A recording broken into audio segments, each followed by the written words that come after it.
Okay, good evening everyone and welcome to our City Council meeting of July 12th. I will call this meeting to order and we will start with a moment of reflection by Scott Smith. Great. Well, I'd just like to pray to open up. Father, I want to thank you for the staff and for the council and for how we see that they give themselves wholeheartedly and fully to leading the city and taking it in the direction that they feel it should go. Tonight as they meet and lead and deliberate, I pray for wisdom to make hard choices, courage and strength. We know that whatever they choose, somebody's not going to be happy. And so I pray for them. Lord, lead them, help them, bless this city, please. We look to you for all things in Jesus' name. Amen. Thank you. I'd like to ask Councilmember Morasco to lead us in the pledge. Please join me in the pledge. I pledge Allegiance to the flag of the United States of America and to the republic for which it stands, one nation under God, indivisible, with liberty and justice for all. Thank you. Roll call indicates that all council members are here. I do have a proclamation. I would like to invite Chairman Bob Mazzetti and Council Member Kolb to the podium. Bo, what did I say? Bob. Bo. Okay.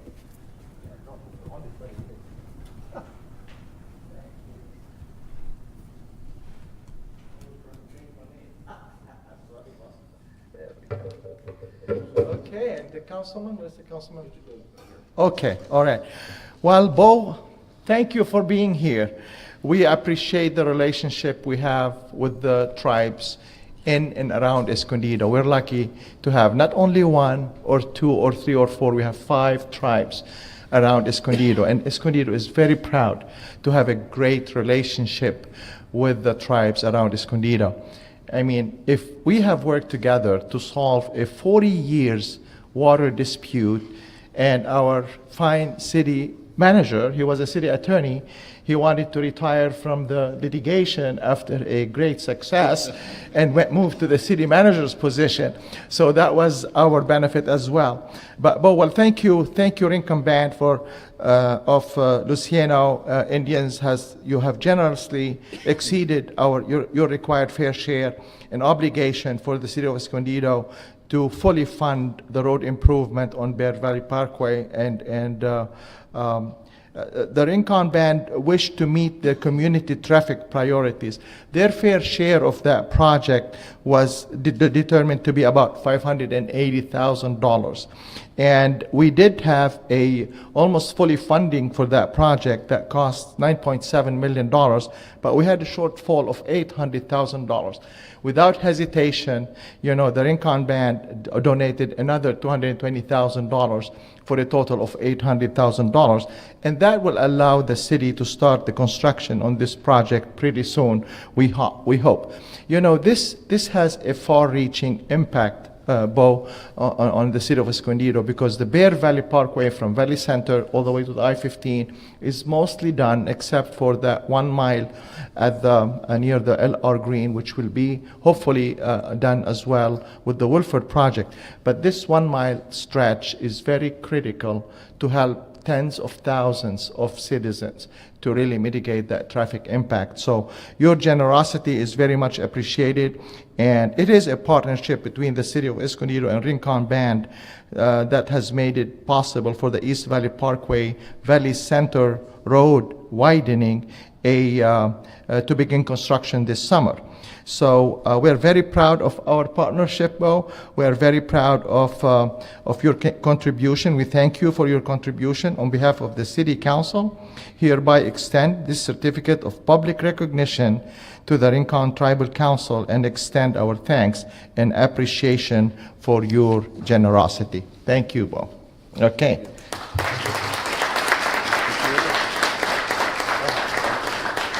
What other smiling face in there? Good campaign. Thank you. Thank you. Okay. Thank the mayor and the ex-city attorney, city manager now.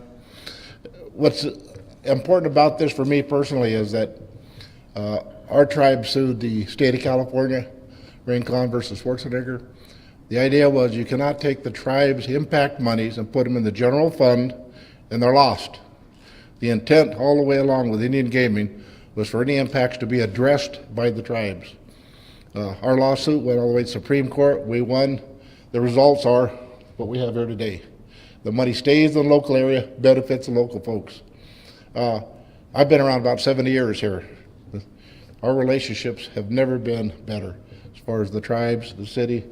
We're both working together. We've recently finished 40-year, which is actually 50 years for our tribe. August would have been 50 years, called the San Luis Rey litigation lawsuit, which we'll be talking about that later on, obviously. But we are literally tied at the hips.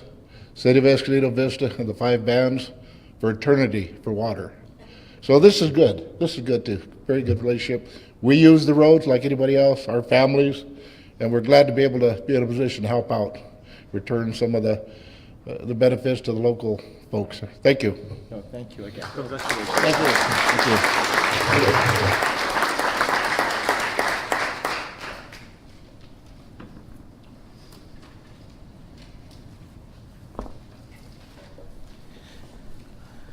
Okay, we go to oral communication. Irving Manuel, let's come forward. You have 3 minutes. Please state your name. Yes. And pull that microphone down. My name's Irving Manuel. Please forgive my attire. That's okay. Within last month, my clothes have been stolen twice, so that's one reason for this. And I want to speak about the homeless community and how people helping the community or not helping the community have been lied to countless times, been pushed under, acted like they were helping, they weren't helping, and it's not just me. And it's especially with the Betty Cohen Center. They have, like right now, they have a bad infestation of mites and bed bugs, and these things could have been gotten under control a long time ago when they came in, but they haven't. They've been just run rampant. And I understand that bedbugs get in the walls and they're almost impossible to get out. And this is currently going on. They've misappropriated funds from the Veterans community, Veterans Administration, and as a result, the veterans have dropped their support of the Betty Cohen Center. And now you have veterans on the streets. They're sending them all out everywhere they can, and which is not right, you know. There needs to be some kind of oversight committee, guiding, directing, and right there with these community resource centers. And if they don't do what they're supposed to do, then there needs to be sanctions against them because they're just running rampant, acting like they're helping everybody, and they're not. It's just, I swear I've been lied to countless times, and it's not me. It's just one person after another. I can bring 12 people right now in here that say the same thing. But there needs to be some kind of committee and oversight and regulate these people. And that's what all I have to say. Thank you. Thank you. Wayne Love?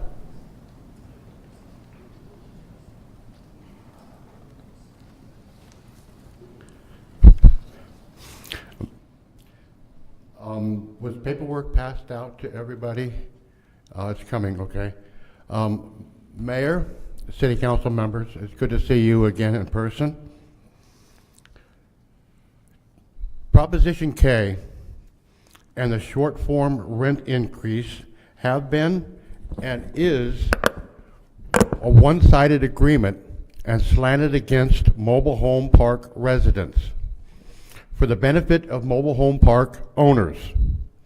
It is basically an annual win-win situation for the park owners and a lose it now or lose it big later situation for the residents. Many times more than often, the city council can be heard saying they have sympathy for the residents' complaints, but are held back from doing the right thing because the way the guidelines are written many, many years ago. Again, for the benefit of the mobile home park owners. Not allowed to be part of the equation is the raising cost of living and basic living expenses, such as food, water, electricity, on a fixed income senior, as well as some lack of real maintenance at the mobile home parks. I am therefore proposing a change in the rent increase guidelines. The changes are shown at the end of the paragraph in bold letters on the next page. The guideline reads, in section 12, the short form rent increase application, paragraph E. The board will consider the short form application at a public hearing. The staff report will not contain analysis of any of the factors required by section 29-104G of the Rent Protection Ordinance, other than the change in the CPI, in determining whether the amount of the park owner's requested increase is appropriate. The board must presume that up to 75% of the consumer price index is fair, just, and reasonable rent increase. However, the board may consider any of the ordinance's factors at the request of either the park owner or the affected residents in the determination that a lesser increase is fair, just, and reasonable. These next 11 words I am proposing to be entered and will be granted without threat of long form increase. Thank you. Thank you very much. Have a good day. Thank you, Wayne. I appreciate it. Right, we go to consent calendar. Item 4 will be continued for another date. So 8, okay. And a comment about of 4. Okay, fine. I would like to pull item 6, 11, 12, and 13. So I need a motion to approve the remainder. I have a motion by Councilmember Gallo. Didn't see a second. Something happened. I have a motion by Councilmember Diaz, a second by Deputy Mayor Masson. Please vote.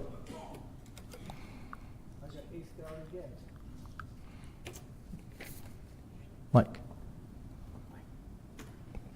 5 yes votes. Thank you. Okay, item 4, Councilmember Diaz. Sorry. Okay. So I'd like to request that when this item or any item comes before us that has to do with Assembly bills or Senate bills, that the language, the most currently available language of those bills be included in our staff agenda, because all we get is a page that says no materials were available.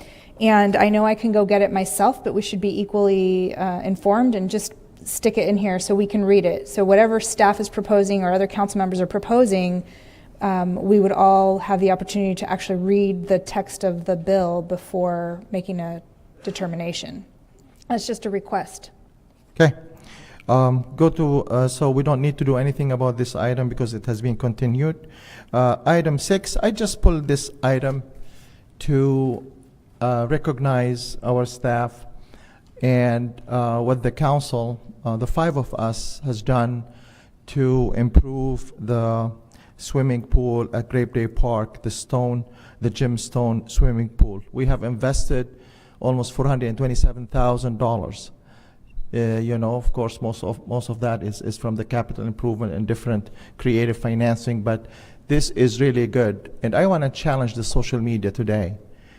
Just post about something nice about Escondido and talk about it in a positive way, because this is a significant project to the community. And I want to make sure I pull this item publicly to thank our staff, to thank our contractor who has really been working with the city, Mission Pool, to have really upgraded that great swimming pool in Escondido, substantial improvement to that pool. So I just wanted to make that comment, and I have an approval by Councilmember Morasco and second by Councilmember Diaz. Please vote. 5 yes votes. Excellent. Item 8, the investment management consulting agreement with the Financial Services Inc. Councilmember Diaz. Thank you. I read this with particular interest because it is a new thing that we're doing with our money, or proposing to do. So I did have a few questions. I can see the management fees, $25,000, we'll pay it monthly. I don't have a concern about that. I'm curious about the source of the $20 million, because we are going to somehow funnel $20 million to this account. Where is that $20 million now? It's coming from the existing investment pool, so in the different bond portfolios. So we'll go look and see what bonds need to be sold to fund that, and that's where it'll be coming from. So we're not using our general fund reserve at all? Okay, 'cause Nope. I was worried about that. And then since this is a pilot, you're investing chunks of this $20 million in 3 different methods.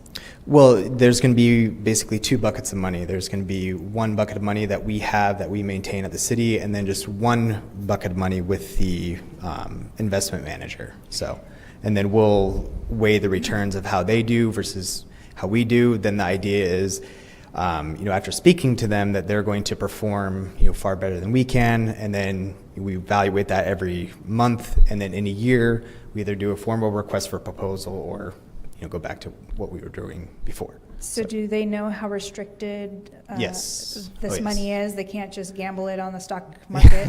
Okay. Yeah, yes, very aware. Mm-hmm. And then to the Rincon.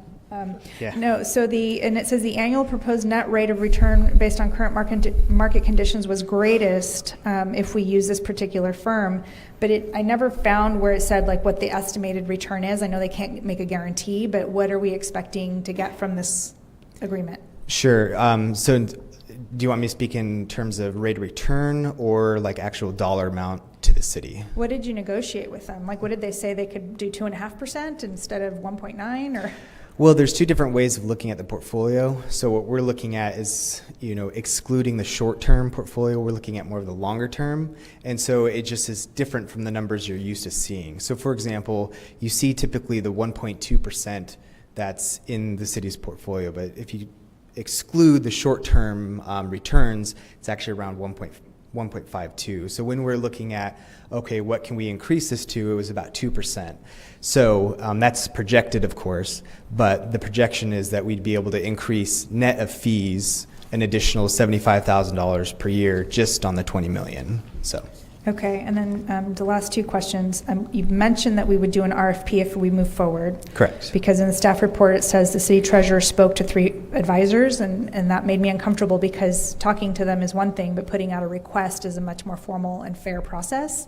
So I'm glad to hear that that's our intent. Correct, yeah. Okay. And that's where, if you look on the staff report, I did the spreadsheet where you can see kind of my methodology of looking at everything, and then that pretty much explains it. So. Okay, and then the one thing I always look for, no matter what's in front of me, is who are we hiring and where are they? Whether we're buying new vehicles for city use or contracting with anybody. This is an Arizona company that we're picking. Do they not have San Diego offices, or how do you communicate with them? Just electronically, phone?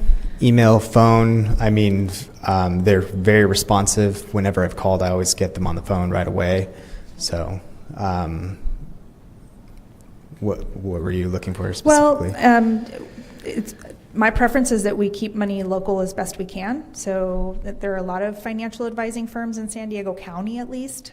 We're moving to Arizona here. Yeah, so the challenge with that is finding someone that can specialize in the public sector. So like I would love to use someone local too, but like the biggest local one is Chandler, and we used them back in 2005, and their rate of return was basically the same as what we're doing now. And then when I was talking to them, it was basically the same story. So I had to slowly expand that search out. Okay. So. No, I trust your methodology. I just don't know what it is. So that's why I'm asking these, because then I'll know and I won't have to bother you about it again. No, it's So fine. at the end of this 1-year pilot of testing, a return rate with $20 million, if we're not satisfied, it's over? We just go back to what we were doing, or? Yeah, if we want. Okay. Because the nice thing about the contract is after that year, we can go back to doing what we were. We can do a formal request for proposal. It's whatever we choose to at that point. And So our 20 million's pretty safe? it's extremely safe. Okay, it just makes me nervous to let somebody else manage it. So for 1 year, you'll come back and tell us how it goes.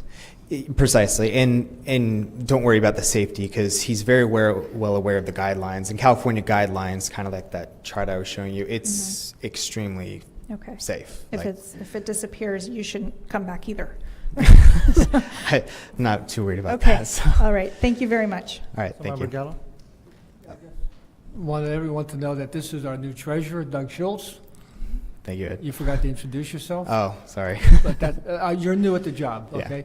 But I just want people to understand this guy's doing a hell of a good job.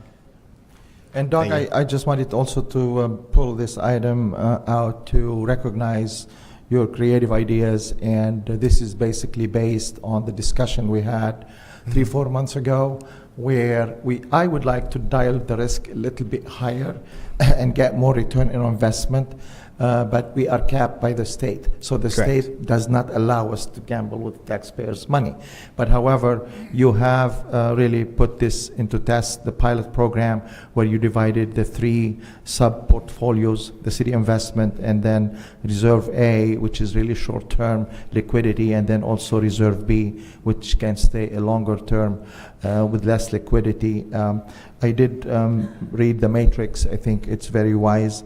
I appreciate you we have to be creative. We are facing $20 million to come up with the next four short years. We're going to look at every $50,000 here and $100,000 there, and I think that's one way of looking at things and doing it differently with a fresh eye, without taking a major risk. So we appreciate your things, and I read the contract is we can cancel that with the 30 days notice, I believe. So thank you very much. Excellent. Okay, Yeah, thank you. Thank you. I already have a motion by Councilmember Gallo. I have a second by Deputy Mayor Masson. Please vote. 5 yes votes. Okay, I would like to pull item 11, 12, and 13. They are all related. I think there have been several comments from the dais here about what are we doing for the seniors. And I think this is a good example of our commitment to the seniors and the people who need our help. We're talking about almost $280,000 in 2 programs, basically the meals program to the seniors and also the transportation part of that to the seniors. This is substantial. Of course, we work through the county and we work with some other fundings as well. But I noticed that, and thank you, Danielle, for getting back to me in a short notice here. We used about $70,000 from the general fund, and I'm just would like to really keep every dollar of the general fund to address the pressing need of everything we have at the city. And according to your latest quick report here, we do have 86,000, but we get reimbursed from the CDBG, so we are left with 42,000 from the general fund. Out of this, actually there are 2 funding, and the third one, item 13, is to reimburse the county, right? Good evening. My name's Danielle Lopez, Assistant Director for Community Services. Right now, the impact to the general fund this fiscal year would be $82,000. Okay. That's just for the two contracts. For the overall department, you have to take into consideration that we do subsidize the salaries by $42,000. So we could move that money to subsidize the contracts, then reducing that obligation to $40,000 in the future. Overall, the end result is the same impact to the general fund. Overall, but we can decide to move everything to the CDBG, right? Yes.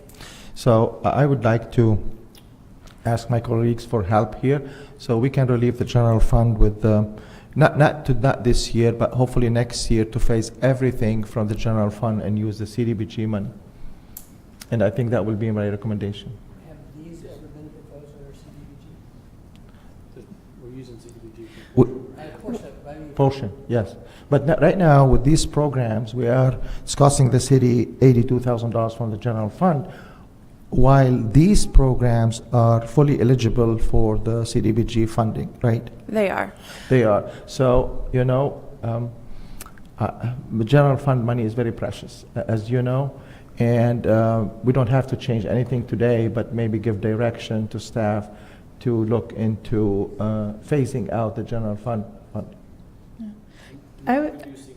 No, not reducing the amount, but phasing out the amount of general fund to the CDBG. Well, and again, it's a general fund department. So Right. there will still be an impact to the general fund. So there will be staff charges, maintenance and operations, all of the normal budget items. It would just be moving, right now, we currently pay for some of those salaries with CDBG. So moving from salaries to professional services. You mean half of that? There's an additional 42, Right. 143 that goes to salaries that we could move to professional So services. we can reduce half of the 82,000 and move them to the CDBG. We will Yes. be left with 42,000 that we cannot move. Correct, but then you'll gain that money in salaries. Okay. Does that make sense? Okay. So I'm hearing there's You're- no need to mess with it because the bottom line changes net zero. It's a cleaner way to put all the money in one place, and we've actually talked to finance about doing that moving forward, but your end result is not, you're not reducing your obligation to the general fund obligation. We could ask for more CDBG money in the future, Right. and then that would help. Is the general fund contribution a required match for CDBG? No. No. No? Okay. I would actually, because this is new information to me and I haven't thought it through, I would actually like more detail about what we're talking about, Right. so I can think about it. And then normally when we talk about CDBG, I guess this has never stood out to me before. Right. So we could probably just review it a little better. Because I understand what you're saying, that it's a net nothing, but I'm not sure about the moving of the numbers back and forth. Yes, but I don't think the net result is zero. We can relieve the general fund not by the whole amount, but by half. This is my understanding. Anyway, it was late. Maybe what we could do is take this discussion Right. and the request for further information, throw that into the mix for next year's contract. Right. That way you don't change anything from what you have today, and Right. totally understand your direction. It's too late for today, and I just saw that like 3 o'clock, and I wanted to just explore the position, because we're looking at every dollar counts for the general fund. So we'll look into that, and then if we can relieve the general fund with any amount, that would be great. Okay, so I need a motion to move the 3 items with the recommendation for evaluating that request in the future. I have a motion by Councilmember Morasco, a second by Deputy Mayor Masson. Oh, we have discussion. Excuse me, Councilmember Gallo. I just want to make a comment. Our public schools serve 3 meals a day, 5 days a week, summer included, no questions asked. We serve the seniors 1 meal, and we charge them $3. And if you're under 59, you're still a senior because it starts at 55, right, Mike?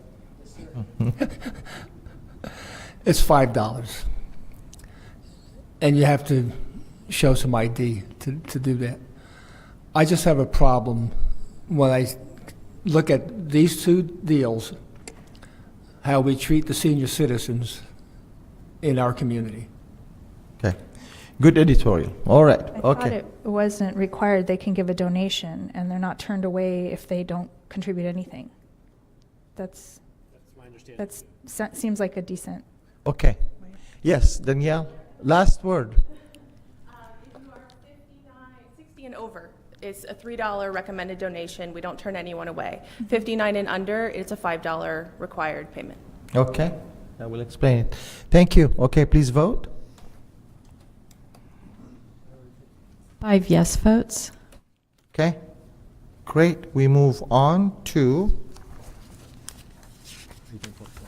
Mayor, I think she's pulling, city clerk is pulling up these as separate items, so 11, 12, and 13 will be separate votes. So you'll see coming up next will be 12 and okay. 13. Clean it up. Okay, let's take item 12. A motion by Councilmember Diaz, a second by Councilmember Masson. Please vote.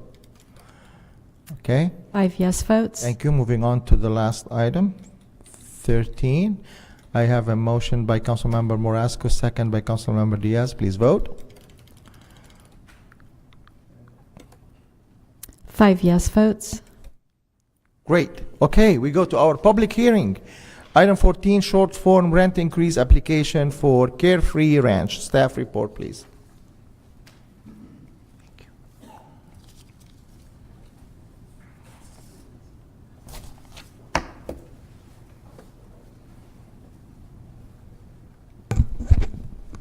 Good evening, Mayor and members of the Rent Review Board. I am Belinda Rojas, Program Administrator. With me this evening is Code Enforcement Andrew Modulin. For your consideration this evening is a short form rent increase application for Carefree Ranch. This is a 184 space senior community located at 211 North Citrus. 77 spaces in this park are subject to rent control. The remaining spaces are on long-term leases, are vacant, or have homes which are owned by the park.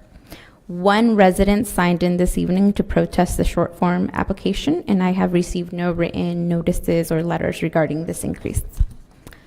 Park amenities are accessible to all residents and include a clubhouse with kitchenette, large common room, meeting area, library, and billboard room. On one side of the clubhouse is a pool with jacuzzi and an exercise room. On the other side is a shuffleboard court. The park maintains a guest house which is available to residents to rent for visitors, a coin laundry, and RV parking. This rent increase request covers a 12-month period of consideration. This is the 21st rent increase application filed by the park since the ordinance became effective. The last increase for an average amount of $9.15 per space per month was approved in June 2016. 75% of the change in CPI for the current period is 1.467%. The average space rent for the 77 spaces subject to rent control is $505.37. The average requested increase is approximately $7.41, and increases range from $7.01 to $12.57. A resident meeting was held on June 8 at the Park Clubhouse, which was attended by 7 residents, park management, and myself. After a discussion about the short form application and procedures, there was a discussion of various issues, including management issues, appearance of common areas, future landscaping improvements, street resurfacing, and the proposed changes to the Mobile Home Rent Review Board guidelines. A code inspection of the common areas was conducted on June 21st, followed by a lighting inspection that evening. There was 1 general health and safety violation found and no lighting violations found. And as of yesterday, code has signed off on those violations. They've been corrected. Staff asks the board to consider the short form rent increase application for Carefree Ranch Mobile Home Park. The application meets the eligible criteria for submittal of a short form rent increase request, and if approved, to adopt Rent Review Board Resolution 2017-03, granting an increase of 75% of the change in CPI, or 1.467, which equals an average increase of approximately $7.41. This concludes the presentation of the staff report. I would be pleased to answer any questions you may have. And Jim Yons, Regional Manager and Resident Manager at Carefree, is present present as the owner representative, and Wayne Luth has volunteered to act as resident representative. Okay, if there is no pressing questions at this time, we'll open the public hearing and ask Jim Yance, representing the mobile home park owners.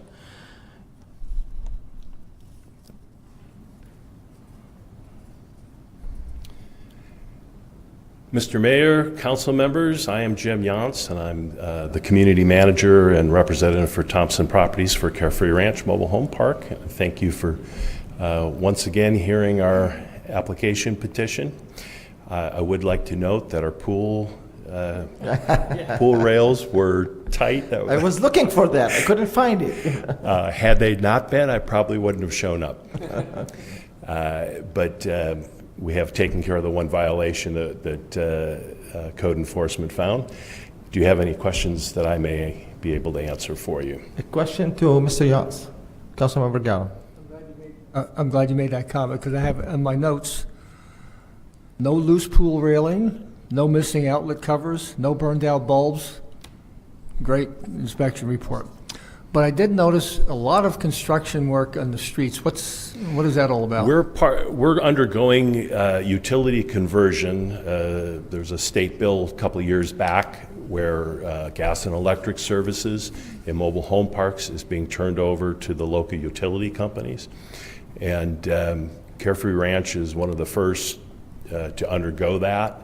So SDG&E is trenching. We've been going since last September.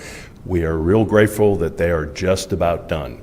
But they put in new gas and electric lines to each home, and they will be assuming gas and electric service to each household here probably within a month or two. So each one will be separately metered then? Correct. Well, they're separately metered now, but sub-metered by the park. Right. They will have direct service from SDG&E, and the park will no longer be in the gas and electric business. And then you'll resurface the whole park? Yes, sir, yeah. Lot of damage to our, you have a history of looking at our streets. They never look like this, but with the rains, heavy equipment on those roads, the trenching, we're not in great shape, but it will be addressed. Great, thank you, Mr. Yance. Wayne Louth.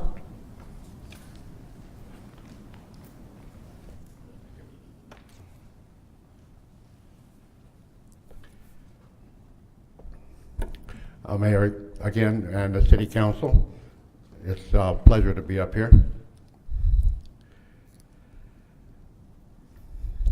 I know you stated it. I hope you have done your due diligence and taken a tour through our once beautiful Carefree Mobile Home Park. It has been a basic construction zone for over a year now, and most likely will continue for the next 2 years or more.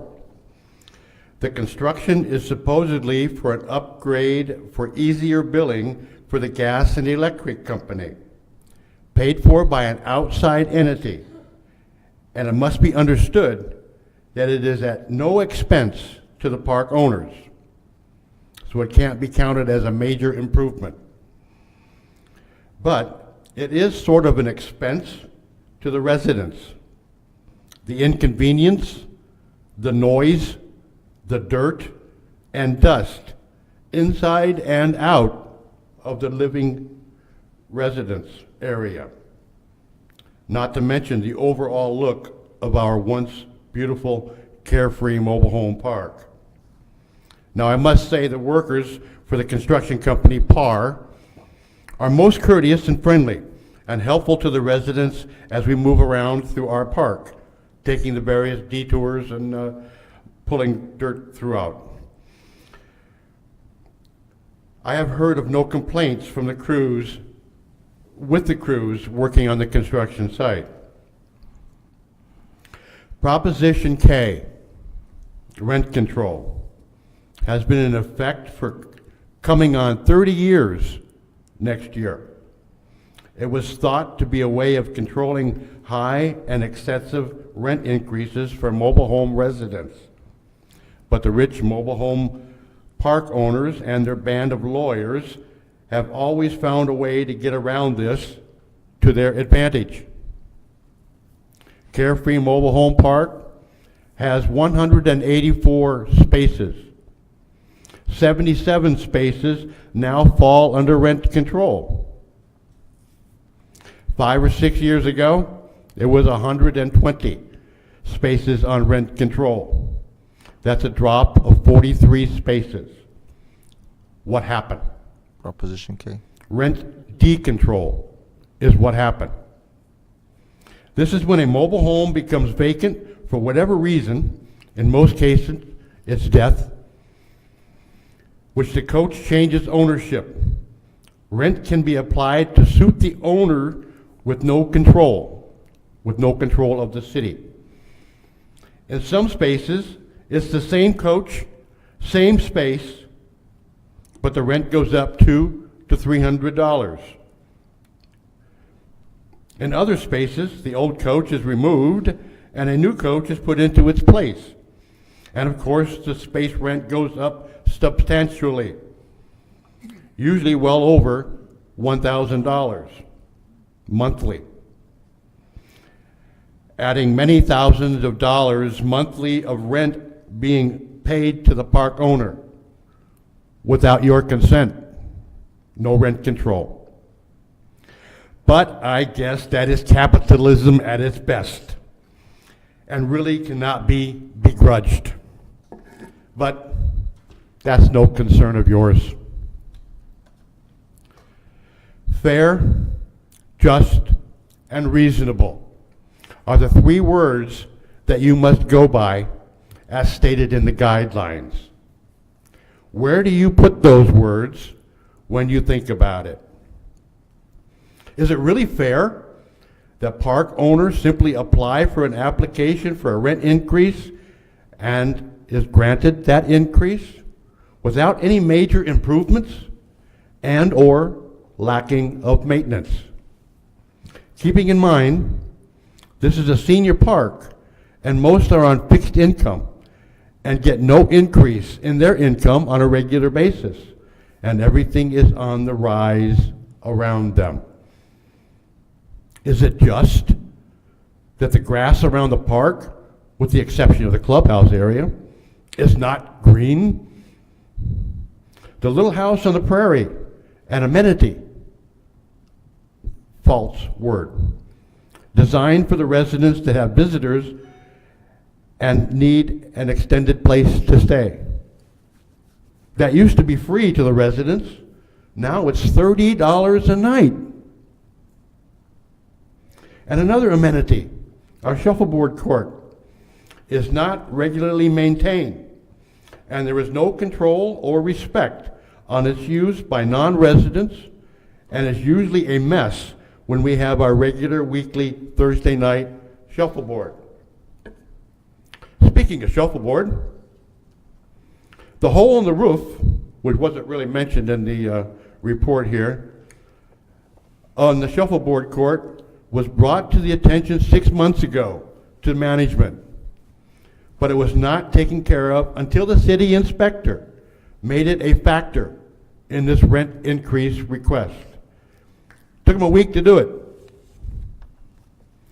The seating bank at one end of the court has for some reason been removed months ago and not replaced, leaving no place to sit for these seniors playing shuffleboard at the far end of the court. 2 light fixtures have been removed and not replaced over the center courts. The shuffle court, as well as the clubhouse itself, could use some fresh paint, as well as some of the outside buildings throughout the park. I'm just emphasizing some lack of maintenance. Is it reasonable, because of the construction going on at the Carefree Mobile Home Park, there is no need to slurry the streets, which is usually done this time for your benefit? Mr. Lau, sorry to interrupt you. Do you do you represent the mobile home park residents, or you're speaking as a resident? I am speaking as a representative. Okay, go ahead. Yes, may I continue? Yeah. Thank you. If you happen to drive through prior to this hearing, referring to the no slurry on the streets, that's a savings between $25,000 and $50,000 to the park owner. and most likely will be repeated next year and/or the year following. And not mentioning the pretty flowers that aren't planted about this time of year, again for your benefit, saving a few hundred, maybe $1,000 to the expense of park owner. Because this application only goes through December 15 to December 16, the issues I've mentioned only partially apply and will most likely come up next year,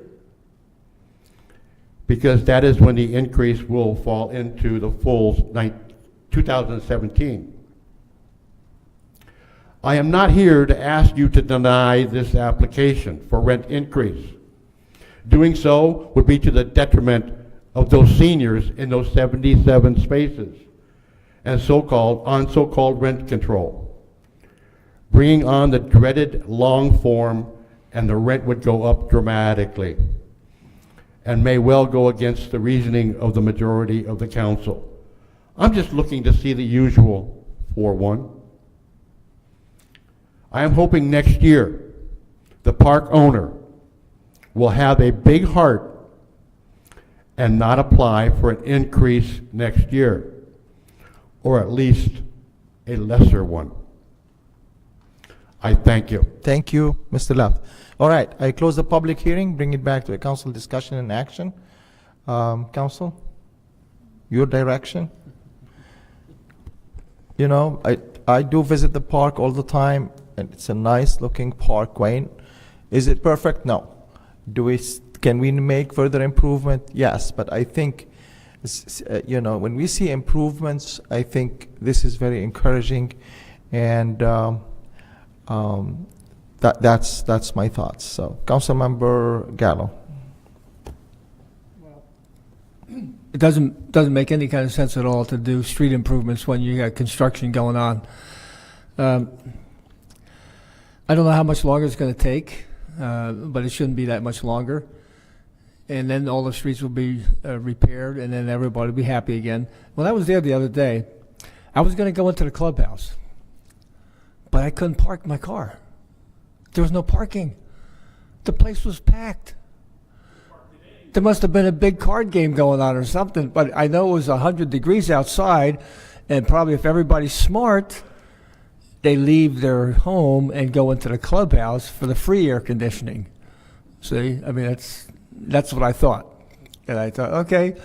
So I just kept going, and I just bypassed the clubhouse, because I've been in there so many times. That little dog up in front just always scares me when I walk in the door. But anyway, it is a well-run park, Wayne. In spite of there's a few warts here and there, and you know these things do happen. So anyway, I would move approval on it. Okay, I have a motion by Councilmember Gallo. I have a second by Councilmember Masson. Councilmember Diaz, you need to speak? Okay, there we go. Thank you.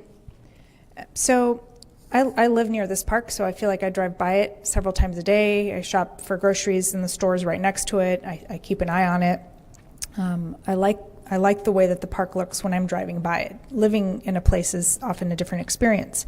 So the couple of things I have concerns about, Wayne, where is everybody, right? Where is everybody? You know, if people aren't happy living there, they usually show up. You know, they sent you alone to do this hard work, to advocate for them, and they didn't come with you. So, you know, that's a hard thing to do. I think your park was looking to have an HOA or something start up again so that you would have more communication within your park. You got your mom. You got to get active again, because when you had people active in the park, they had more concerns to share. The hole in the roof and things not getting fixed, this is actually very common at all the parks. People submit their request for maintenance, nothing gets done until it's time for rent review hearing, right? So on the one hand, the rent review hearing gets some maintenance done, but on the other hand, as a resident, Mr. Yountz, they shouldn't have to wait for us to come down there to make sure that the park is well maintained. So I guess what I'd like to see for your next hearing, Wayne, is if you're submitting requests, document those, write them down. When did you ask? What format did you ask in?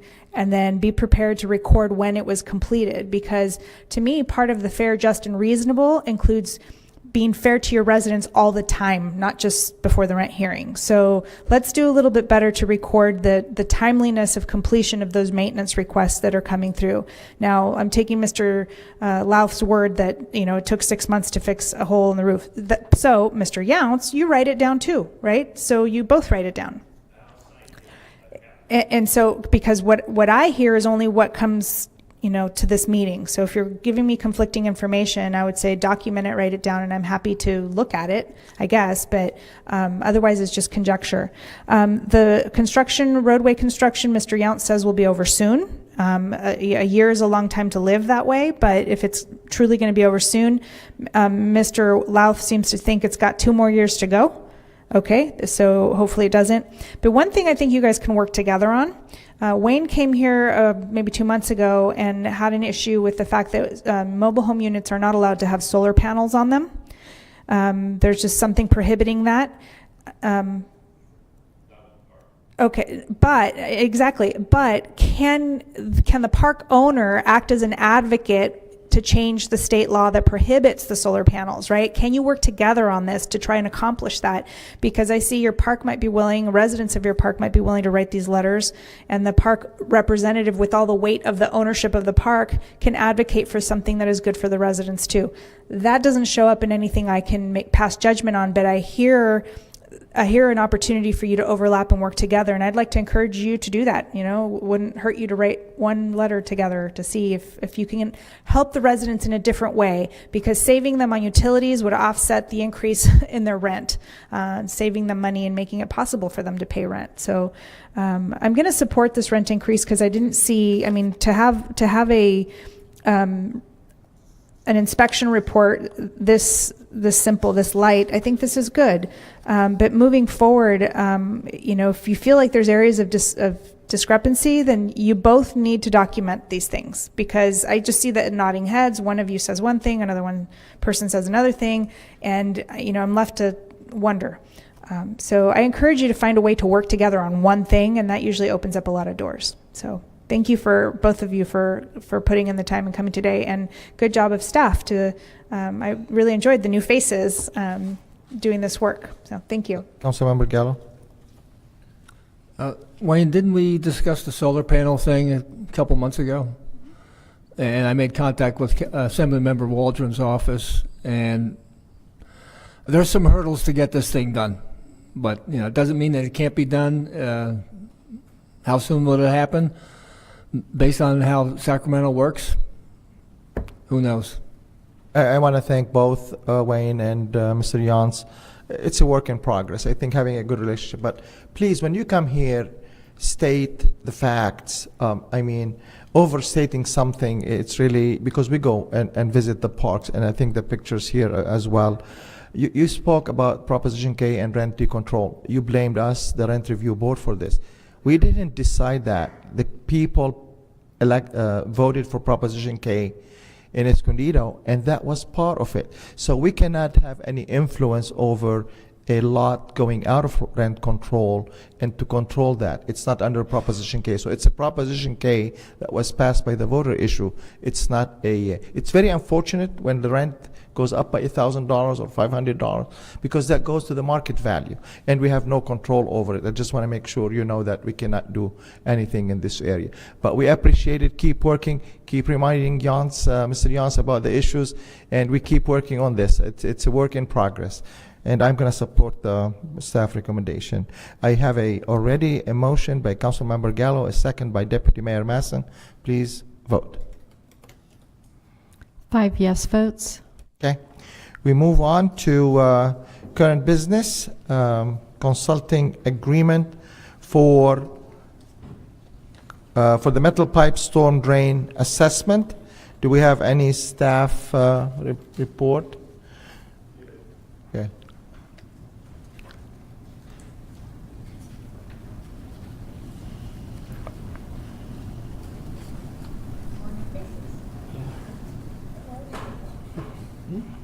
New faces. Nothing like corrugated metal pipe. So exciting. $500,000.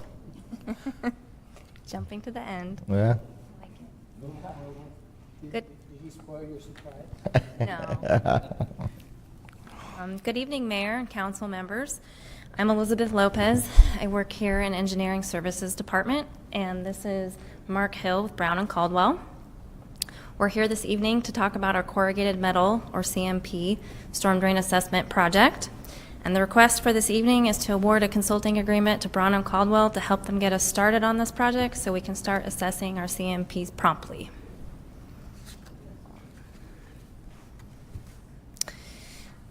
CMP has been installed in Escondido from the 1920s through the early 1990s. CMP is commonly known to rust, collapse.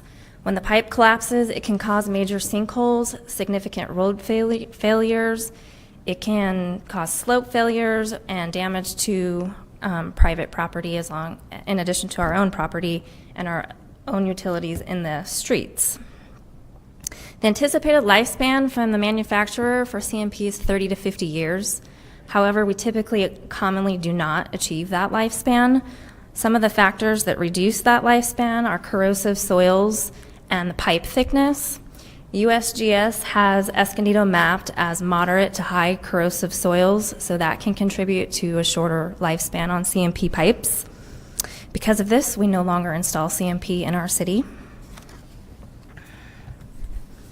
The top image that you see here is an example of a CMP in good condition, probably recently installed. May not look like this for very long. Images on the bottom are examples of pipes failing. The image on the bottom left shows the rust on the bottom of the pipe where water is most constantly flowing. The rust just causes the pipe to deteriorate and wash away. The picture on the bottom right shows more corrosion on the pipe with the sidewalls of the pipe just completely missing. Here's additional examples of pipes in very bad condition with sidewalls missing, holes in the pipe. So when you inspect these, you never know what you're going to find. No. This is just examples. These are taken from Mars. Looks like. Just examples. So when we inspect these pipes, you never know what you're going to find. Not all pipes will look in this condition. Hopefully none of them will. Hard to say until we get there. But we have seen instances where perhaps you have a gas line bored directly through the CMP, and that's quite a surprise. But as I said, not everything will be bad news. Sometimes things are surprising and you just never know what to expect. So sometimes you have beehives or raccoons living in storm drain systems. Those pictures are actually from other projects that I have worked on, and I would expect that we would find some of the storm drain that's in poor condition. That's just the nature of corrugated metal pipe.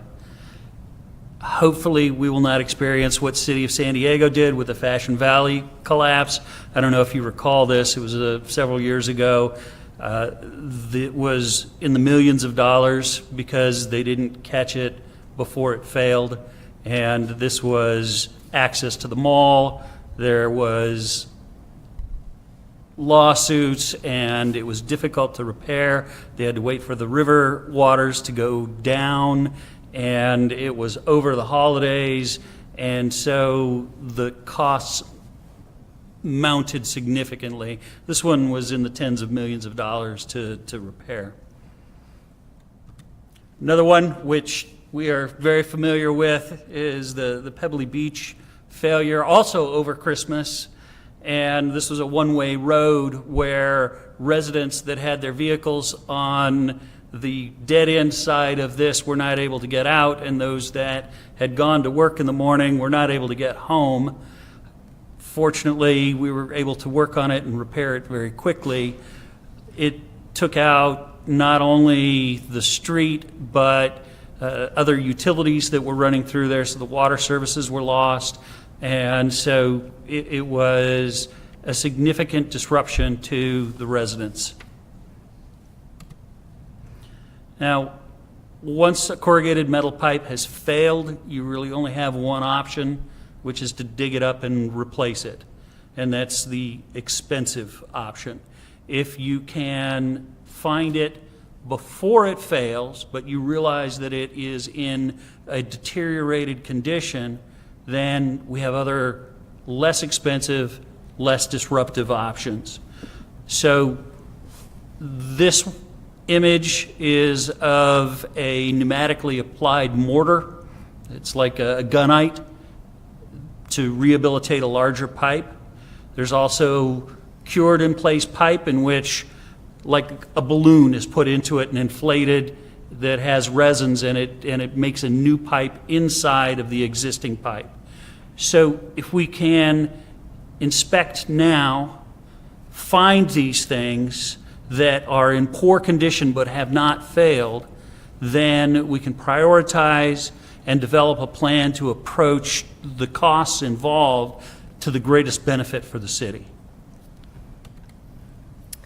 So when you look at this chart, if we evaluate a 36-inch CMP, and we can proactively conduct some maintenance to rehabilitate it with some of the methods Mark mentioned. For a 36-inch pipe, we would expect potentially the repair for the pipe to cost $288 per lineal foot of pipe. If the pipe failed and we would have to open up a trench and replace it, we would expect the pipe repair for that to cost approximately $550 per lineal foot. In addition to that cost, there's costs for surface improvements, repairs to the asphalt, and traffic control. Now, the numbers we threw onto this graph for surface improvements and traffic control assume a fairly insignificant failure, perhaps just excavating for a trench and repairing just that portion of the street. Now, if there was a significant sinkhole or failure like Mark talked about and showed at Fashion Valley or Pebble Road, then those costs go up considerably. In addition to those costs, there's unknown costs, which you can see at the top of the graph with the question mark. The unknown costs can be related to liability associated with damage, if we damage someone's property, if a water line breaks and structures get flooded, if someone gets injured. Those costs you can't estimate because they're specific to the condition of the failure. But when you look at what we've seen for pipe failures and the cost of having to repair them and the cost of rehabilitating a pipe, letting the pipe fail can cost 3 to 10 times more than just conducting maintenance and proactively rehabilitating it. So some of those potential unknown costs, here's an example of a photo where there was a sinkhole on a street and a car fell in. Not something you can ever anticipate, and we would certainly not want to have that happen.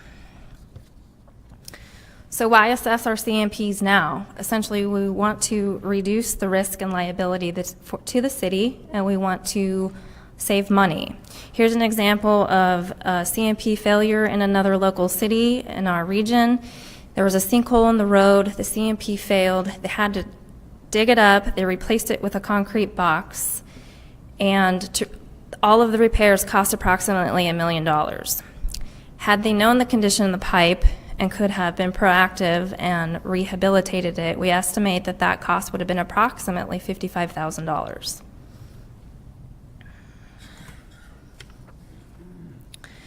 Here in Escondido, we have about 20 miles of CMP in our city. The average age of them are 42 years old, and the oldest are 89 years old. Sizes range from 8-inch diameter to 96-inch. So as you may recall, I mentioned that the manufacturer states the lifespan should be 30 to 50 years, but oftentimes we see much less than that. Because of the age of our inventory is why we recommend inspecting and rehabilitating our pipes now. Here's our network of CMPs. The blue and green lines that you can see on the map represent the location of them, and they are scattered throughout our whole city limits. So the goals for the project, we'd like to inspect the condition of our CMPs and see what's going on with them. This will allow us to prioritize ones that need repair. We'd prioritize the rehabilitation based on the pipe condition and risk factors for potential failures. We can get started preparing rehabilitation plans for the top priority CMPs. This will also help us budget for future repairs. Also, it'll allow us to document CMPs that are in good condition. Perhaps we have a future storm event and something gets damaged. This would allow us to file a claim with FEMA for something like that, if it were to happen. The Brown and Caldwell team has inspected over 35 pipeline projects, and they have a wealth of knowledge assessing CMPs for other local agencies. The image here that you see was a CMP failure we had here in Escondido in, I think, 2013. It was a CMP on El Dorado near Encino Drive. Mark actually worked on that project, and we had to abandon the CMP and divert water to a new storm drain. And we were able to get that designed and constructed in time for the rainy season. So in summary, assessing CMPs will reduce the city's risk for potential failures. We can't emphasize enough how much less expensive it is to proactively conduct the maintenance and rehabilitate pipes instead of having to address them as after they collapse or cause more significant damage. So with that, staff recommends the approval to a consulting agreement for Brown and Caldwell so we could get started assessing our CMPs. We have a pretty aggressive schedule, and we'd like to have them all televised and inspected by November 1st. Councilmember Gallo. Just some general comments. I'm all in on this. This reminds me of, we have our preventive maintenance specialist down there, Julie Procopio, when she did our road assessments, okay, getting ahead of the game so that we start repairing them now instead of having to rebuild them later. It's the same thing with this pipeline business. I also serve on the San Diego County Water Authority Board, and we've gone through the same thing. This is a routine business for the Water Authority because you can imagine if a water pipe breaks, now you're talking about loss of service for people. I mean, it's bad enough to have a storm drain pipe burst and you have, maybe somebody can't drive home, but they can still walk there, okay? So it's not a catastrophe. It's expensive, but it's not as bad as having your water cut off. Could be for days. So I think it's pretty critical that we do the preventive maintenance thing. You can all think about your own home. You look at your fascia board, the paint not looking that good, maybe a little cracky, and you say, screw it, I'll do it next year. Well, next year comes, and then now you have to replace the whole thing, whereas a coat of paint would have taken care of everything. Okay, a big difference. Same thing with your car. You don't have to change the oil all the time. We got the point. Guess what's going to happen? Well, Sam being in the maintenance business. Anyway, I'm all in on this one. Councilmember Moraska. Same thing, just want to say, same example that Ed gave in regards to our city streets. Probably something we should have been doing a while ago as far as the streets are concerned. Same thing with our corrugated metal pipes, but all for it. I hope we can do it in a timely enough manner that we're able to not have horrible situations like some of our neighbors have had, and a lot of those costs. We had quite a few expenses this past winter because of the heavy rains, not specifically because of this, but hopefully we'll be saving a lot of money. All for it, and best of luck. Deputy Mayor Masson. Yeah, thanks. I'm also in favor of this. Just have a question. We're going to have our complete system assessed, evaluated, cataloged, categorized. We'll have a priority list of what needs to be done and when. And then I notice there's design services included in here if it's a limited amount. So my question is, and I'm just curious, moving forward, we have this list of pipes that have to be done. There's a couple ways to do it. Can we come up with a blanket design that says, hey, for these pipes, it's the balloon type. For these pipes, it's the mortar, and not have to create, engineering drawings and specs and plans and send all that stuff out to bid? I mean, is there a way for us to streamline this so we can achieve the desired result of lining these pipes, which hopefully we're going to do that in most cases, they're not complete failures, Is there a way moving forward that way so we can save money? Because I can see this leading into the next thing, which is a big fat design contract, and then a big fat public bid process, and that leads to big fat change orders. And I can't, but yeah, I'd love to be in there. But so just a question. Well, I think to start with that, to answer that it kind of depends on where the CMP is located. Traffic control could be different for every situation depending on if it's just a culvert crossing the road or if it is from storm drain manhole to storm drain manhole, and whether you need to do traffic control in intersections. Yeah, so access will vary. Want to add to that? Typically, for a rehabilitation plan, you're not going to need a profile for the pipe because you're maintaining profile. So that saves you money on design right there. Sometimes, if it's very straightforward, you can just do a site layout, like in GIS, and provide all of the information about the system. So as far as design effort, oftentimes, if you get to it before it fails, the design effort is minimized. So you can potentially save on that aspect as well as the cost to renew the pipeline. Thanks. Councilmember Diaz. Thank you. So you're going to film what you see? You're sticking a camera down there? That's what you offer. Okay, so we have a truck. It's a specialized truck, and I see these trucks all over the place. They stop at a storm drain, lift up the manhole cover, and they put like this ball in there, and then they pick it up at a different manhole cover. What is that doing, and why can't we film? Or is that assessing anything or cleaning? It's really gross, I think, but... Most likely. Well, to answer your question, the city does have a camera that and a system that we use to televise our sewer system. We do have that technology. That camera is quite busy. They're working constantly. It's a very expensive piece of equipment. And so what the consultant offers is a team that will bring in that same equipment and will do the televising, but they will also rate the condition of the pipe. They will note each individual defect and rate and score those defects.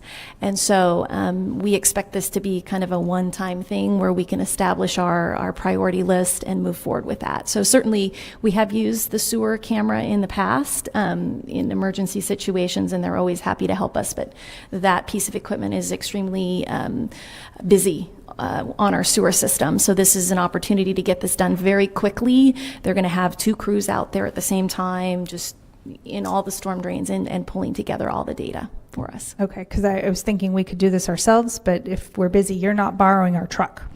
You're bringing your own. So what do they say? Sometimes consultants borrow your watch. Okay, so it would be interesting, just as a side, to see what kind of footage comes out of there. Those pictures were alarming to me. I've never seen that, and I'm very curious about this. They have a show about the worst jobs or the grossest jobs. It seems like whoever's doing this would have an episode. But yes, it's important. Sinkholes do happen. I think we've had a few here, maybe not as destructive, but I appreciate that we're doing this. I certainly support it, and I would very much like to know about the footage that you gather. Oh, thank you. Great. I think I have a question. We don't anticipate changing orders, do we? Change orders?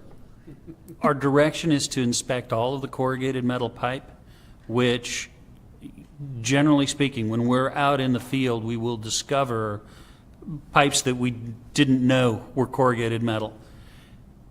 That's going to be offset by discovering pipes that we thought were corrugated metal but aren't, or that have been replaced by construction that has occurred since the documentation in GIS.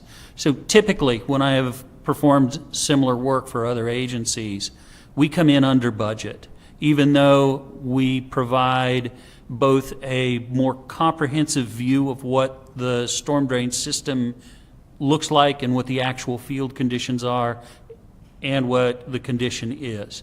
So we do not expect a change order on this. We expect that we will get it done under the budget that has been allotted. I'd like to hear that. This is a good answer. Under budget. That's very good. More fun, this is a recorded meeting. Well, I want to thank you. Again, I want to echo my colleagues' comments. We did that with the roads, and I think it's a preventive maintenance issue. Look at the cost, that is 3.5 times. I thought the $500,000 contract is the bad news, but after your presentation, I think this is the good news. And maybe the bad news when you give us the report and see how much work is involved. But look, it's good to do preventive things and avoid the interruption to the businesses and residents, because that has been horrible experiences in San Diego. And thank you. My understanding is from the staff report that this is included in the utilities capital improvement of 16-17 and 17-18 budget. So we're covered. It is included in the CIP budget. Right, correct. Thank you. Okay, I do have a motion by Deputy Mayor Masson, a second by Councilmember Morasco. Please vote. That's an expensive vote, $500,000. Okay. 5 yes votes. Sold. Yes, okay. Item 14 is the designation of voting delegates to the League of California Cities Conference that is planned for September 13 through 15. Our Deputy Mayor Masson is doing a good job with the league, so he's going to be the designating voting delegate, and also Councilmember Gallo as the alternate. You are the alternate? Okay, so we will give him the alternateship. Okay, yes. So my motion will be to appoint Councilmember Masson and Councilmember Gallo as Councilmember Morasco as an alternate for the League of California Cities. I need a second for that. Okay, and with that, please vote. 5 yes votes. Very good. Okay, future agenda items. Any items to? Okay, Councilmember Diaz. It's on. So when I look at this, sometimes just as getting ahead, I see extension of time for a project, and that the way that we describe the project doesn't mean anything to me. So I would like to suggest that in the future you add like the name of it. But which one is this? This sub 170022? Yes, in the future we'll give you some more description, tell you where the project's located, how many lots are involved, for instance. So this would be a subdivision. I'm just based on that number. You don't know either? I don't know either off that number. Thank you. Just as a nicety, so I'm not this confused. And then I also am excited and concerned about the park master plan amendments, and I guess from history of trying to figure out how to do nice things in parks, I've always been told that master plans are pretty fixed documents, and you have to go through a big process when you want to update a master plan, and it's expensive and public input and all this stuff. And I feel like that's been used a few times as a reason to not do things to parks. So I'm kind of happy to see that these things are making their way to us next week, as early as next week. It makes the way that it's portrayed here, it looks like it's an easy thing. We can add a BMX track, a baseball field, which is great, a skate spot. We want all this stuff.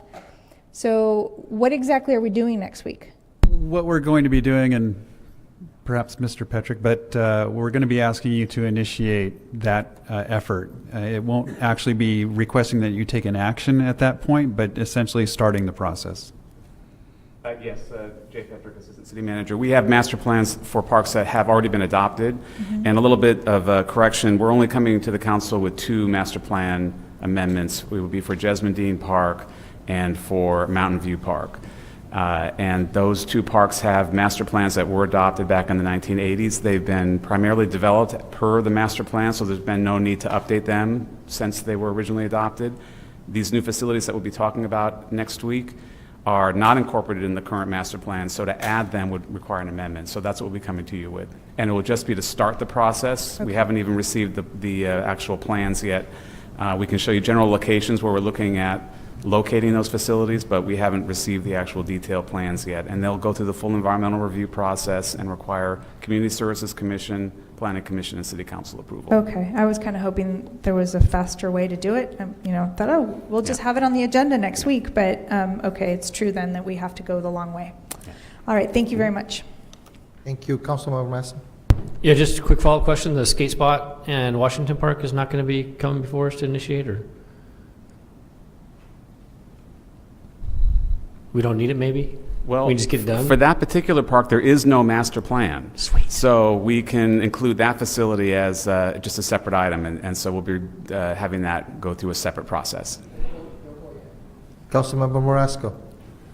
So if we wanted to dream big and talk about, future events such as expansion of the amphitheater at Kit Carson Park, competitive swimming pools, things like that, we don't know exactly where, if at all, anything like that's ever been planned for any of our parks, like say the expansion. At what point do we start to delve into that area?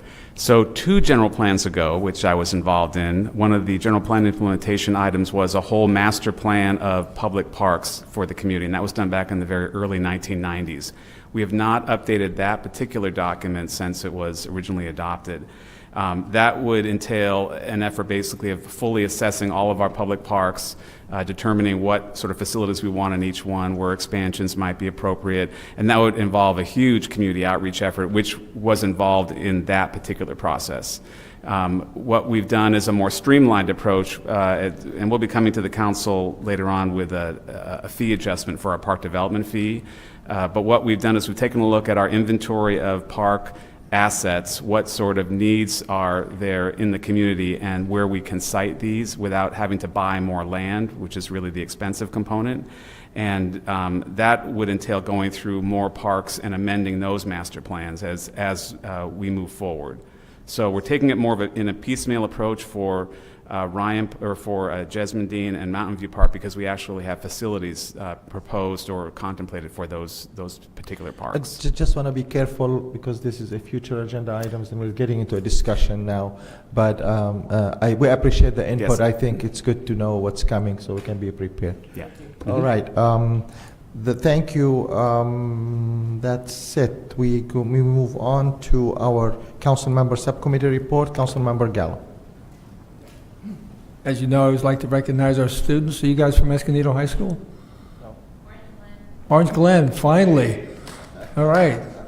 Go Patriots. You're from Escondido? No, I'm from Adeo Charter School. Escondido Charter. Okay, great. Oh. Adeo Charter School. Okay. Always good to have our students look at democracy in action. Hopefully you leave here feeling good about your city. Okay, now, North County Transit business. We're going to start the positive train control. I don't know if anyone's ever heard about that, but that was something that was instituted after, you might remember the head-on crash in Chatsworth 3, 4, 5 years ago, whatever it was, where 2 trains hit head-on. Yeah, and you wonder, how can that happen? Well, the guy was on the cell phone, one engineer, and he forgot to switch tracks and boom. Anyway, so now we're going to start that on the coaster. I always have bad news from North County Transit. I sent you guys an email. We had another pedestrian strike the other day. Why? The guy was walking along the tracks in Del Mar with a set of headphones on, with his whatever the hell he was listening to, and didn't hear the train. And he's not with us anymore. So I always get upset when I get those emails. I attended the Regional Solid Waste Agency in place of Mike. I'm the alternate. We had a big discussion regarding composting. And I made a suggestion. Years ago, before Larry Himmel passed away, he was the green guy on TV. He always talked about building a compost pile in your backyard, use it for fertilizer, and blah, blah, blah. And so I told the RISWA group, that's what you need. You need a public spokesman. You need to get another person on TV constantly talking about recycling, composting, and doing all of these things. I don't know if there's somebody in San Diego on TV that does that anymore. I have no idea. Oh yeah, I spoke with Kevin Gargetto, RISWA Group, and Laura Robinson, our Escondido Recycling Coordinator. Possibly having a compost demonstration in Escondido sometime to show people it's not that hard. This is what you do. You throw all your stuff in here, let it rot, and it becomes fertilizer. Kind of simplified. Let's see, Jessica Toth talked about solutions to food waste. You know, I think everyone's aware of how much food gets wasted in this country. Possible food waste prevention campaign, sponsored mid-scale compost training course for business and residents. We approved some attendance things, approved the budget. You know, Mike, the last 2 years, you have not approved the budget for this group. Yeah. So they have a budget of $336,766. We used to get $1,000 a year for our household hazardous waste program. We upped that to $5,000. So now every community, there's 6 of us, will get $5,000 instead of $1,000 for our educational program. And as mayor, we'll talk about our new recycling facility in town. One thing that was brought up, the city of Vista, we send out things about like saving water or recycling of stuff in water bills, okay? But residents in apartment complexes don't get those. And, you know, we have a large apartment population, including, I don't know how many seniors areas that we have, and they don't get these because it goes out in the water bill. They don't get a water bill because there's 1 meter for the project. And so what Vista does is they get interns. Intern is code word for work for free, okay, to go door to door and hand out these notices when they happen. It's like maybe once or twice a year at most.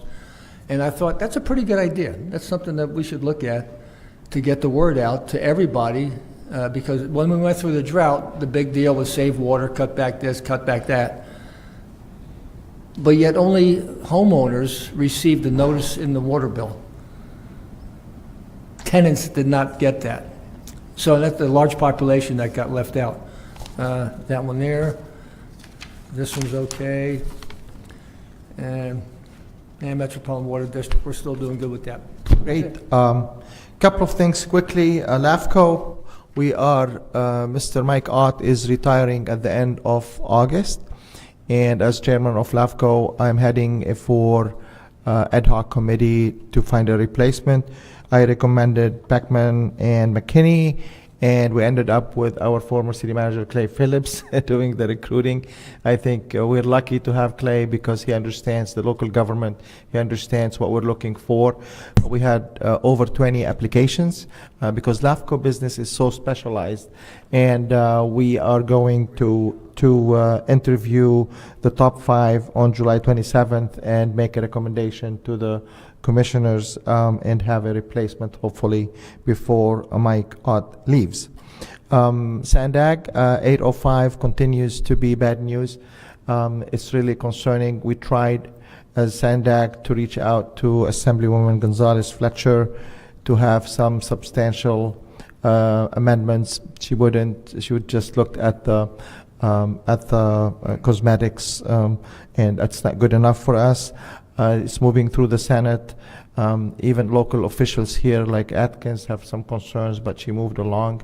And we have few Democrats opposing that bill, but it's moving along the party line. Sandag is ready to fight that fight. We're going to explore all our options, including a ballot measure. The only way to stop the bullying of the state is to go to court or to do it through the voters process. And we are going to seriously consider those, whether it's SB 54 or whether, AB 805, whatever. We're gonna stop this bullying and leave local government alone to manage their own affair. EDI, we have been to the grand opening of this great facility. It is a big news. This is an extremely big news for the region. EDI have been here in Escondido since the early 70s. They have been a great business in Escondido, and they opened these facilities. It's a huge investment. You should have seen the 700 square foot facility there. Councilmember Masson was there and we were there, and I think it's really, you can take a tour and look at this substantial, yes. Councilmember Gallo, yes, okay, sorry I did. And also, this is, you know, they don't want to disclose the amount of investment. It's tens of millions of dollars, substantial amount of investment. It's state of the art, and it recycles 100,000 pounds an hour of commingles recycled things. That's like 1 million pounds a day. And this will divert nearly 520 billion pounds from landfills. This is a huge environmental investment here in our town in Escondido. And not only that, this is a phase 1 of some more to come. And they are planning also in the future to collect our food, food waste, and also recycle them. And their goal is to go on the road to zero waste. And I think this is a very substantial contribution to the environment and to the community. Okay, yeah, Councilmember Marasco. Yeah, just a couple of comments on that. Like it's totally state of the art, the largest one in the world currently of this type, and I still would like to have them come and do perhaps 15-minute presentation to us so everyone else can see it as well. Also, to piggyback on what Mr. Gallo was talking about in regards to solid waste, there's another possible presentation that we could have in regards to organic waste and its recycling and how it's going to be coming down, affecting all of us as far as the city and as far as the community and residents are concerned. And I don't know who wants to speak about it because we all had the opportunity, most of us had the opportunity, the mayor, Mr. Masson, Mr. Epp, and I, to meet with the delegation from China, from Dalian, the city of Dalian, of about 7, almost 8 million people. They have a very tight working relationship with our Escondido FC Heat soccer team. They've been here recently. They're very interested in developing a sister relationship with us, our city, and developing future projects as it pertains to soccer here in the city of Escondido. They left today to go to Brazil. They went this morning. We met with them this morning, and they left to Brazil. Yes. Brazil and then to Argentina, and so they're doing a world tour. And Escondido was, well, actually we're number 2. They went to San Francisco first, but it was really good experience. Great individuals to get to know, and hopefully we'll be hearing more. You'll be hearing more about that relationship in years to come. Excellent. City manager's report is attached and online. Oral communications, I don't have any requests to speak. Our next meeting before we recess into the summertime will be July 19th. After that, followed by 3 weeks of no council meetings. With that, this meeting is adjourned. Thank you.